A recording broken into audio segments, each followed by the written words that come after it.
Comment bien débuter en énergétique? Le plus compliqué pour mes élèves au début, c'est d'appréhender l'énergétique d'une autre manière que celle que nous avions eu l'habitude d'appréhender les choses, c'est-à-dire par le mental, comme c'est encouragé à l'école. On va vraiment avoir des processus mentaux pour l'approche de pratique. En énergétique, c'est totalement le contraire. On passe d'abord par les ressentis. C'est ça qui va vraiment prédominer. On ne peut pas faire d'énergétique en passant par le mental parce que le but, c'est de vraiment faire taire le mental et l'analyse constante de ce qui va être perçu, d'éviter de faire des liens et des corrélations.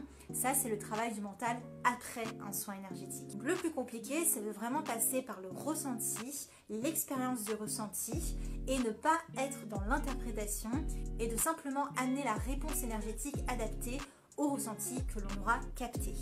On ne peut pas faire de l'énergétique si on s'arrête simplement à ce qu'on connaît théoriquement des corps subtils, des corps énergétiques. La théorie va venir apporter un plus à notre pratique subtile. C'est pour ça que quand je forme de futurs énergéticiens, on a certes un aspect théorique, mais qui ne remplace pas et qui vient simplement additionner de l'expérience à toute la pratique qu'on fait en atelier.